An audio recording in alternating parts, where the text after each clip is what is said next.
ఒక్కసారిగా కోపం తెప్పించింది ఏం జరిగింది అనేది చూద్దాం. మంత్రులకు సీఎం వార్నింగ్, మీరెవరు మంచిగా పనిచేస్తలేరు, ఇట్లయితే చాలా కష్టం, తీరు మార్చుకోకపోతే ఇబ్బందే, జిల్లాలకు పోతలేరు, పనులు చేస్తలేరు, స్థానిక సంస్థల ఎన్నికల బాధ్యత మీదే, మంత్రి పదవుల కోసం ధర్నాలు చేస్తారా, ఇది క్రమశిక్షణ రాహిత్యం కింద చర్యలు తీసుకుంటాం, కష్టపడ్డ వారికే పదవులు ఇస్తాం. పిఏసి సమావేశంలో సీఎం రేవంత్ అంటూ కూడా చూడొచ్చు. మొత్తానికి మంత్రులపై సీఎం రేవంత్ రెడ్డి ఆగ్రహం వ్యక్తం చేశారు. ఎవరు పని చేయడం లేదని, ఇట్లయితే పని చేయడం కష్టమేనని, తీరు మార్చుకోవాలని వార్నింగ్ ఇచ్చారు.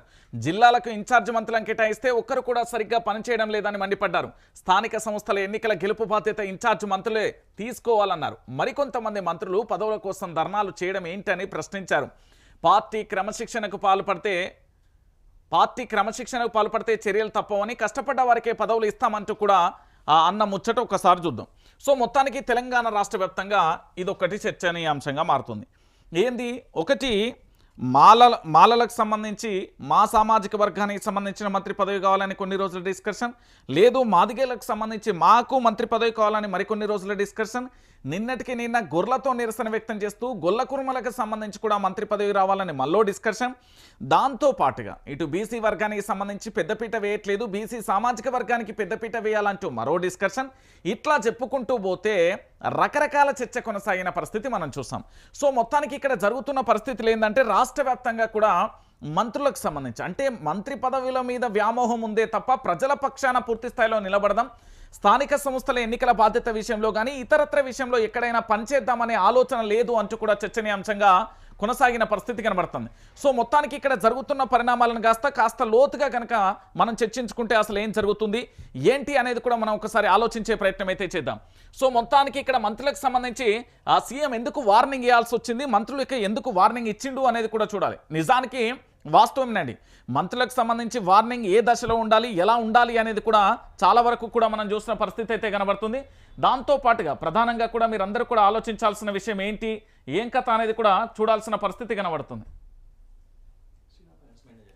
రైట్. సో మొత్తానికి ఇక్కడ జరుగుతున్న పరిణామాలలో కొన్ని మనం ఒకసారి ఆలోచించే ప్రయత్నం అయితే చేద్దాం.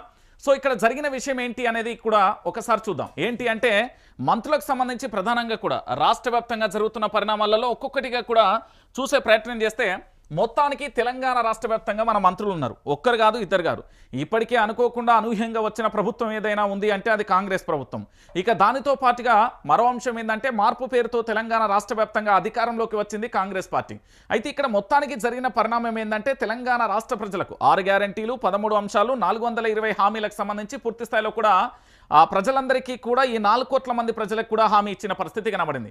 కానీ 2022-23 ఎన్నికల ముందు ఇచ్చిన వాగ్దానాలు ఏవైతే ఉన్నాయో 2022-23 ఎన్నికల తర్వాత జరిగిన వాగ్దానాలు ఏ విధంగా మారిపోయాయో మనం చూసాం.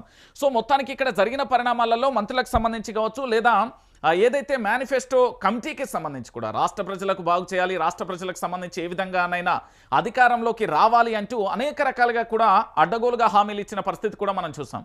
సో మొత్తానికి ప్రభుత్వం ఏర్పడిన తర్వాత మా రాష్ట్ర ముఖ్యమంత్రి యనుమల రేవంత్ రెడ్డి గారి సారథ్యంలో ప్రభుత్వానికి సంబంధించిన మంత్రుల విషయంలో అంటే మంత్రివర్గ విస్తరణలో పూర్తి స్థాయిలో మంత్రి పదవుల కోసం చాలామంది ఆశావాహులు కూడా వ్యక్తం చేసిన పరిస్థితి కనబడింది.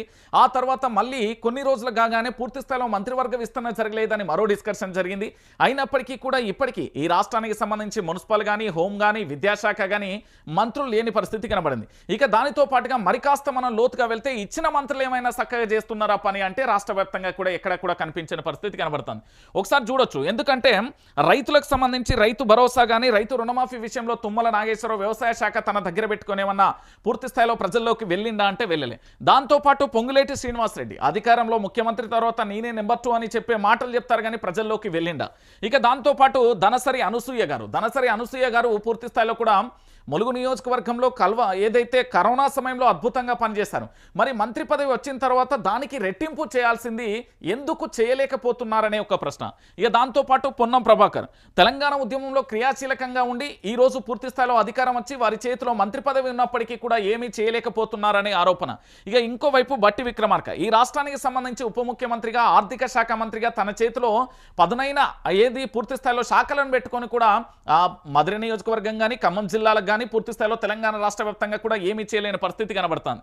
ఇక మరోవైపు కొండా సురేఖ ఇంతకుముందు గతంలో అనేక రకాలుగా తెలంగాణ ఉద్యమానికి వ్యతిరేకంగా ఆ తర్వాత బీఆర్ఎస్ పార్టీలోకి వచ్చి ఆ తర్వాత కాంగ్రెస్ పార్టీలోకి వచ్చి మంత్రి పదవి అయితే వచ్చింది. కానీ వరంగల్ జిల్లాకు సంబంధించిన నేతలతో అటు నాయని వర్గం ఒకవైపు ఇటు కొండా మురళి వర్గం ఒకవైపుగా మారిపోవడంతో నువ్వా నేనా అన్నట్టుగా ఫైట్ అయితే కొనసాగుతుంది. ఇక మరోవైపు మంత్రి పదవిలో అత్యున్నతమైన అంటే ఒక మాట చెప్పాలంటే అనుభవం ఉన్న వ్యక్తి ఉత్తమ్ కుమార్ రెడ్డిని పని చేయనీయక చేద్దామంటే ముందుకు వెళ్ళనీయకుండా చుట్టూ కూడా తిరకాసు పెట్టే ప్రయత్నం జరుగుతుంది. ఇంకొక మంత్రి అనుభవం ఉన్న మంత్రి శ్రీధర్ బాబుకు చాలా క్యాపబిలిటీ ఉంది, కెపాసిటీ ఉంది, అన్ని రకాలుగా కూడా సమర్థుడే. కానీ ఆయన ఎందుకు ఆలోచనలో పడతా నాకెందుకులే అనే కోణంలో ఉన్నాడా, లేకపోతే నిజంగా రాష్ట్ర ప్రజలకు సంబంధించి ఏదేమైతేనే నేనెందుకు చేయాలనే కోణంలో ఉన్నారా అనేది మరో అంశం. ఇక దాంతోపాటుగా కోమటిరెడ్డి వెంకటరెడ్డి గారికి పూర్తి స్థాయిలో మనం చూస్తే అంటే నల్గొండ జిల్లాకు సంబంధించి తెలంగాణ ఉద్యమంలో ఒక క్రియాశీలకమైన వ్యక్తిగా చెప్పవచ్చు. దాంతోపాటు అప్పట్లో మంత్రి పదవికి రాజీనామా చేయడంతో పాటుగా పూర్తి స్థాయిలో కూడా అధికారంలోకి రావడానికి తాను కూడా చాలా కష్టపడ్డాడు. ఆ తర్వాత రాష్ట్ర అధ్యక్ష పదవి కోసం ఢిల్లీకి వెళ్ళి చైర్లు విలగొట్టిన ఘటన కానీ, దాంతోపాటు తెలంగాణ వచ్చిన తర్వాత పూర్తి స్థాయిలో కూడా ఇక్కడ కాంగ్రెస్ పార్టీ అధికారంలోకి వచ్చిన తర్వాత జరిగిన పరిణామాలు కూడా మనం చూసాం. అయినప్పటికీ కూడా సమర్థవంతంగా ఎందుకు పనిచేయలేకపోతున్నారు వారు మాట్లాడే మాటలు, దాంతోపాటుగా ఏదైనా పూర్తి స్థాయిలో మంత్రి కార్యక్రమాలకు ఉంటే ఈ హైదరాబాద్ నుండి నల్గొండ వెళ్ళడానికి కూడా పూర్తి స్థాయిలో కూడా ఏ విధంగా హెలికాప్టర్లను వినియోగిస్తున్నారు అనేది కూడా మనం చూసాం. ఇక మిగిలింది దామోదర్ రాజనరసింహ. నాకు తెలిసి తెలంగాణలో దాదాపుగా 50% మంది ప్రజలకు కూడా పెద్దగా పేరు మంత్రి పదవి ఉన్నదని కూడా తెలియదు. ఎందుకంటే దామోదర్ రాజనరసింహ ఇప్పటికే వరంగల్ జిల్లాకు సంబంధించిన ఎంజీఎం కానీ, దాంతోపాటు హైదరాబాద్లోని గాంధీ కానీ, ఆ తర్వాత ఉస్మానియా దవాఖానా కానీ, కరీంనగర్కు సంబంధించిన దవాఖానా కానీ, ఇట్లా 4 రాష్ట్రాల నుండి వచ్చే ఎంజీఎం దవాఖానా కానీ లేదా ఇతరత్ర ప్రభుత్వ దవాఖానాల విషయంలో ఎందుకు పూర్తి స్థాయిలో ఫోకస్ పెట్టలేకపోతున్నాడు. ఇక దానితో పాటుగా ఇంకా మనం కాస్త లోతుగా వెళ్తే కనుక మరొక పరిణామం ఏంటంటే తెలంగాణ రాష్ట్రానికి సంబంధించి అంటే ఇప్పటికే ప్రైవేట్ క్లినిక్లు ఎక్కువైపోతున్నాయి, దొంగ డాక్టర్లు ఎక్కువైపోయినా కూడా ఫోకస్ పెట్టని పరిస్థితి కనబడుతుంది. సో ఒక్కొక్కరిది ఒక్కొక్క చరిత్ర. వీళ్ళందరికీ వార్నింగ్ ఇవ్వడంలో తప్పేముంది? ముఖ్యమంత్రి గారు ఇప్పుడు ఏదైనా కూడా బలంగా సమిష్టిగా పనిచేయాలంటే పూర్తి స్థాయిలో ఆ వర్గానికి సంబంధించి అందరూ కూడా సమిష్టిగా పనిచేస్తే మాత్రమే పూర్తిగా కూడా పని అనేది జరుగుతుంది. కానీ ఇక్కడ జరిగిన పరిస్థితి ఏంది, ముఖ్యమంత్రి గారికి సంబంధించి వీళ్ళెవరూ సపోర్ట్ చేస్తలేరు. ఆయన ఏం చేయమంటారు? ఇప్పుడు రేవంత్ రెడ్డి అనే ఒక వ్యక్తి అష్టదిగ్బంధనంలో కూరుకొని పోయాడు. ఆయన చుట్టూ పూర్తి స్థాయిలో కూడా అష్టదిగ్బంధనంలో ఉంది. రాష్ట్రానికి సంబంధించి పోని మంత్రులకు సంబంధించి సపోర్ట్తోని పూర్తి స్థాయిలో తీసుకుందామంటే ఎవరికి వారే యమునా తీరే అయిపోయింది. మరి ఏం చేయమంటారు అంటే తెలంగాణ రాష్ట్ర వ్యాప్తంగా మా ముఖ్యమంత్రి యనుమల రేవంత్ రెడ్డి గారి సారథ్యంలోని ప్రభుత్వానికి అంటే ముందు నొయ్యి వెనక గొయ్యి అనే పరిస్థితి ఏర్పడింది. ఎందుకంటే ఎటువైపు చూసినా ఏ దిక్కు చూసినా కన్నీళ్ళే తప్ప ఏమీ కనబడతలేదు. ఎందుకంటే ప్రజలకు వాళ్ళకి ఇచ్చిన వాగ్దానాలు కావాలంటే భారతదేశంలో ఉన్న అన్ని రాష్ట్రాలకు సంబంధించిన బడ్జెట్ తెలంగాణకు కావాలి. పోనీ వాళ్ళు ఇచ్చిన హామీలు ఏమైనా అమలు చేద్దామంటే అమలు చేసే పరిస్థితి ఇక్కడ ఆర్థికంగా లోటు ఉన్నదని చెప్తారు. పోనీ ఇక్కడ పెట్టుబడుల రూపంలో ఏమైనా వస్తాయంటే ఏది లేని పరిస్థితి. సో మొత్తానికి ప్రభుత్వానికి సంబంధించి ఇంటా బయట పోరైతే మొదలైంది. సో దీంతో స్థానిక సంస్థల ఎన్నికలకు సంబంధించి వీళ్ళ సొంత సర్వేనే, నేను బయటిది కూడా చెప్పట్లేదు, కాంగ్రెస్ పార్టీకి సంబంధించి రాష్ట్ర ముఖ్యమంత్రి యనుమల రేవంత్ రెడ్డి గారి సారథ్యంలో వారికి ఉన్న సర్వే రిపోర్ట్లు కానీ ప్రైవేట్ ఏజెన్సీ ఇచ్చింది ఏంటంటే స్థానిక సంస్థల ఎన్నికలకు గనక వెళ్తే 90% ఓటమి తప్పదు అంటూ కరాఖండిగా చెప్పిన పరిస్థితి కనబడుతుంది. ఇక దీనితో పాటుగా ఇంకొక విషయం ఏంటంటే ముఖ్యమంత్రి గారికి చిర్రెత్తే విషయం ఏంటంటే నేనే సీనియర్, నేనే ముఖ్యమంత్రి, నెక్స్ట్ నేనే నెంబర్ 2 లేదా ఈ పదవి నాదే, ముఖ్యమంత్రి 3 నాళ్ళ ముచ్చటే అనేది ఒక వ్యవహారం కొనసాగుతూ వస్తుంది. చాలా రోజులుగా జరుగుతున్న ఈ పరిణామానికి సంబంధించి కూడా మనం గతంలో చర్చించుకున్నాం, ఇప్పుడు కూడా చర్చిస్తున్నాం. ఏమంటున్నారంటే ఇక రాష్ట్ర ముఖ్యమంత్రి యనుమల రేవంత్ రెడ్డి పదవి కాలం ముగిసిపోయింది, ఎప్పుడు పదవి ఉంటుందో పోతుందో కూడా తెలియదు అంటూ చాలామంది కూడా డిస్కషన్ చేస్తున్న పరిస్థితి కనబడుతుంది. ఇది ముఖ్యంగా విపక్షాల కంటే ఆ పార్టీకి సంబంధించిన ఈ మంత్రులలో ఉత్సాహం ఉంది. ఏంటంటే వీళ్ళకి ఇచ్చిన శాఖలు ఎవరికి కూడా ఇష్టపూరితంగా లేదు. కొందరికి హోంశాఖ కావాలి, కొందరికి విద్యాశాఖ మంత్రి కావాలనేది ఒక చర్చ జరుగుతుంది. అయితే నిన్న చాలామంది మేధావులకు సంబంధించి ఒక చిన్న వాళ్ళ ఒక డిస్కషన్ జరిగింది. అలా ఆశ్చర్యకరమైన విషయం ఏంటంటే నేను కూడా అవాక్కైన పరిస్థితి ఏంటంటే ఈ తెలంగాణ రాష్ట్రంలో నేను ఇప్పటి వరకు ఎప్పుడు కూడా రాష్ట్రానికి సంబంధించి పరిపాలన విషయంలో చాలా రకాలుగా కూడా డిస్కషన్ జరిగింది, కానీ ఇప్పుడు జరిగిన డిస్కషన్ కాస్త ఆశ్చర్యాన్ని వ్యక్తం చేసింది. ఏంటి అంటే ఎటువైపు చూసినా అంటే మీరు మంత్రి పదవి విషయంలో మీరు మంత్రిగా పనిచేసినా చేయకపోయినా కూడా పూర్తి స్థాయిలో కూడా విద్యాశాఖ తన దగ్గర ఉంటే 3,000 కోట్ల నుండి 6,000 కోట్ల వరకు కూడా వస్తుంది అనే ఒక ఆరోపణ కూడా ఉన్నది. అది నిజమా కాదా అనేది మనకు సంబంధం పక్కన పెడితే కానీ బయట చర్చ జరుగుతుంది. అంటే ఒక్కొక్క శాఖకు సంబంధించి బయట నుండి ఆదాయ వనరు ఉంటుంది కాబట్టి మాకు మంత్రి పదవులు కావాలి, ప్రజలు ఏడబోతుంది, ఓటేషన్ ఏడబోతుంది ఏంది అనేది ప్రధానంగా కూడా చర్చ జరుగుతుంది. సో మొత్తానికి ఇక్కడ మంత్రుల శాఖలకు సంబంధించి వాళ్ళకి ఎవరికి కూడా ఇష్టం లేని పరిస్థితి కనబడుతుంది. సరే, ఒకవేళ ముఖ్యమంత్రి యనమల రేవంత్ రెడ్డికి చూసుకుందాం, ఈయన ముఖ్యమంత్రి పదవికే ఎఫెక్ట్ వచ్చింది. సో ముఖ్యమంత్రి పదవికి ఎఫెక్ట్ వచ్చిన తర్వాత ఇలా వేరే వాళ్ళని ముఖ్యమంత్రిని ఎవరిని పెడతారు? ఉత్తమ్ కుమార్ రెడ్డి ఉంటాడు, దాని తర్వాత కోమటిరెడ్డి ఉంటాడు, దాని తర్వాత శ్రీధర్ బాబు ఉంటాడు, ఆ తర్వాత బట్టి ఉంటాడు, ఆ తర్వాత తుమ్మల నాగేశ్వరరావు, ఆ తర్వాత పొన్నం ప్రభాకర్, ఆ తర్వాత దామోదర, ఆ తర్వాత పొంగిలేటి, ఆ తర్వాత సీతక్క, వీళ్ళందరూ ఉంటారు కదా. ఇది వాస్తవమైన దృశ్యం. అసలు ముఖ్యమంత్రి పదవి పోదు అని నేను అంటున్నా. 2028 వరకు తెలంగాణ రాష్ట్ర ముఖ్యమంత్రిగా యనమల రేవంత్ రెడ్డి ఉంటాడు. ఎట్లుంటాడు అంటే కాంగ్రెస్ పార్టీకి సంబంధించి పూర్తి స్థాయిలో భారతదేశంలో చాలా రాష్ట్రాలలో, కర్ణాటక మినహా తెలంగాణ రాష్ట్రం తప్ప మరి ఏ రాష్ట్రంలో కూడా అధికారంలో లేని పరిస్థితి కనబడుతుంది. సో ఈ కాంగ్రెస్ పార్టీకి సంబంధించి పూర్తి స్థాయిలో ఏంది అంటే 2 రాష్ట్రాలలో ఉంది. ఇప్పుడు భారతదేశంలోని అన్ని రాష్ట్రాలలో కూడా పూర్తి స్థాయిలో వీళ్ళు బాధ్యత తీసుకోవాల్సిన విషయం. కానీ వీళ్ళందరూ కూడా ఇతర రాష్ట్రాలలో పార్టీని కాపాడాలంటే ఇక్కడ నుండి వనరులు వెళ్లాల్సిందే, వాళ్ళకేం అక్కడ నుండి రావు. కాబట్టి ఇది ఒక విషయం. ఏది ముఖ్యమంత్రి ఆ విషయంలో దిట్టంగా ఉన్నాడు, కేంద్రాన్ని కాపాడే అంటే కేంద్రంలో అంటే జాతీయ స్థాయిలో ఉన్న కాంగ్రెస్ పార్టీని కాపాడే ప్రయత్నం చేస్తున్నాడు ఒకటి. ఇక రెండో విషయం ఏంటి అంటే ఒకవేళ ఏది ముఖ్యమంత్రి పదవిని నుంచి తొలగించే అవకాశాలు ఉంటే, ముఖ్యమంత్రి ఒకవేళ ఉంటే ఏంది ముఖ్యమంత్రిలో కనీసం ఏంది అంటే దాదాపుగా మొన్న ఏది ముఖ్యమంత్రిని మళ్ళీ ఇక్కడ ఉప ముఖ్యమంత్రిగా ఉన్న ఏది మన బట్టి విక్రమార్క, దాంతోపాటు రేవంత్ రెడ్డికి ఇద్దరి మధ్య పంచాయతీ మొదలైతే ఓటింగ్ పెట్టిరండి. ఓటింగ్ పెడితే దాదాపుగా చాలామంది కూడా ఎక్కువ శాతం కూడా రేవంత్ రెడ్డికే సపోర్ట్ చేశారు. అంటే కాంగ్రెస్ పార్టీకి సంబంధించి దాదాపుగా 34 మంది కూడా పూర్తి స్థాయిలో కూడా పార్టీ మారే అవకాశం ఏది రేవంత్ రెడ్డితో వెళ్తారు. ఏమవుతుంది? బీజేపీలోకి వెళ్ళిపోయే ప్రయత్నం జరుగుతుంది. అంటే ఒకసారి ఓటుకు నోటు కేసు కూడా ఉంది ఇక్కడ, మీరు మర్చిపోవద్దు. ఎందుకంటే ఓటుకు నోటు కేసు సంబంధించి పూర్తి స్థాయిలో జరుగుతున్న పరిణామం కానీ ఇతరత్ర కూడా మనం చూస్తున్న తరుణం కనబడుతుంది. సో ముఖ్యమంత్రి గారు ఇప్పుడున్న ప్రభుత్వాన్ని కూల్చడానికి కాంగ్రెస్ అయితే సిద్ధంగా లేని పరిస్థితి కనబడుతుంది. దాంతోపాటు ముఖ్యమంత్రి పీఠానికి ఎలాంటి నష్టం కూడా వాటిల్లదనే మరో పరిణామం కూడా చోటు చేస్తుంది.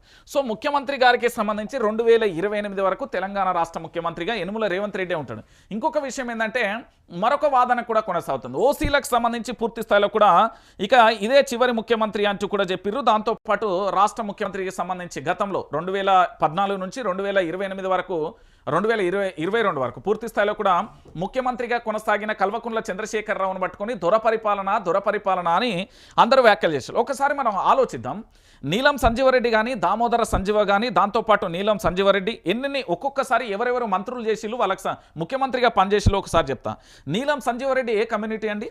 దాంతోపాటు దామోదర సంజీవయ్య ఏ కమ్యూనిటీ, నీలం సంజీవారెడ్డి ఏ కమ్యూనిటీ, కాసు బ్రహ్మానందరెడ్డి ఏ కమ్యూనిటీ, పివి నరసింహారావు ఏ కమ్యూనిటీ, దాంతోపాటు జలగం వెంగళరావు ఏ కమ్యూనిటీ, దాంతోపాటు మర్రి చెన్నారెడ్డి, దాంతోపాటు అంజయ్య కానీ, లేకపోతే వెంకటరమణారెడ్డి కానీ, విజయభాస్కర్ కానీ, రామారావు కానీ, నాదెండ్ల భాస్కర్ కానీ, రామారావు కానీ, చంద్రబాబు నాయుడు కానీ, వైఎస్ రాజశేఖర రెడ్డి కానీ, దాంతోపాటు రోషయ్య కానీ, కిరణ్ కుమార్ రెడ్డి కానీ, కేసీఆర్ కానీ, రేవంత్ రెడ్డి కానీ. ఒకసారి కమ్యూనిటీ వైజ్గా కూడా మీరు చూడండి. దొర పరిపాలన లేదా పరిపాలన ఏ విధంగా అడ్మినిస్ట్రేషన్ చేయగలుగుతాం, మనం అడ్మినిస్ట్రేషన్ ఏ విధంగా అవుతుంది అనేది ఒకసారి మనందరం కూడా ఆలోచించాల్సిన విషయం కనబడుతుంది.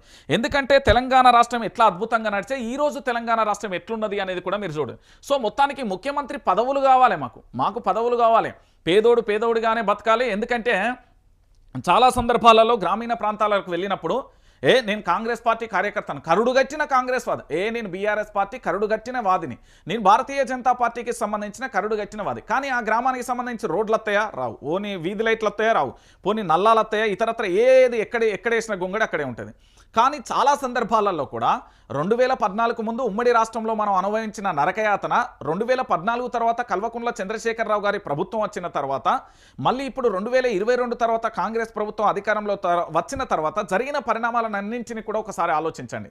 ఎందుకు నేను ఈ విషయాన్ని చెప్తున్నానంటే 1956 నుండి 2014 వరకు ఈ భారతదేశంలో నేను చెప్తున్నా ఉమ్మడి ఆంధ్రప్రదేశ్లో మనకు ఒక గజానికి కూడా నీళ్లు రాలి. ఇక దాంతోపాటు 2014 నుంచి 2023 వరకు జరిగిన పరిణామాలలో పూర్తి స్థాయిలో కూడా జరిగిన పరిణామం ఏంటి? కల్వకుంట్ల చంద్రశేఖరరావు గారి సారథ్యంలో కాళేశ్వరం అనే ఒక ప్రాజెక్టుతోని దాదాపుగా 84,000 కోట్లు అంటే సుమారుగా 95,000 కోట్ల రూపాయలు ఖర్చు చేసి దాదాపుగా 1 కోటి ఎకరాల మాగానికి నీళ్లు అందించిన పరిస్థితి కనబడుతుంది. మిషన్ భగీరథ ద్వారా నీళ్ళు ఇవ్వడం కానీ ఇతరత్ర చాలా కార్యక్రమాలు కూడా జరిగాయి. కానీ ఈరోజు గత ప్రభుత్వం 10 సంవత్సరాలు పరిపాలించిన ఏదైతే కేసీఆర్ ప్రభుత్వం ఉందో ఆ పథకాలను అమలు చేయడానికి కూడా నేటి కాంగ్రెస్ పార్టీ ఇబ్బంది పడుతున్న తరుణం కనబడుతుంది. అంటే ఒకసారి మీరు అందరూ కూడా ఆలోచించండి. గతానికే గతంలో ఇచ్చిన హామీలు కానీ ఇప్పుడు కేసీఆర్ కిట్ కానీ దాంతో పాటుగా మహాలక్ష్మి పథకం కానీ ఇతరత్ర కొన్ని పథకాలు ఉంటాయి. ఆ పథకాలను అమలు చేయడానికి కూడా సుక్కలు చూస్తున్నారు. అంటే ఈరోజు కనీసం అడ్మినిస్ట్రేషన్ ఎంత దారుణంగా ఉందో కూడా మీరు ఆలోచించాల్సిన పరిస్థితి కనబడుతుంది. ఇక ఇది ఇట్లుంటే మరొక అంశం మీ అందరికీ తెలవాల్సిన విషయం ఏంటి అంటే తెలంగాణ రాష్ట్ర వ్యాప్తంగా ఏంది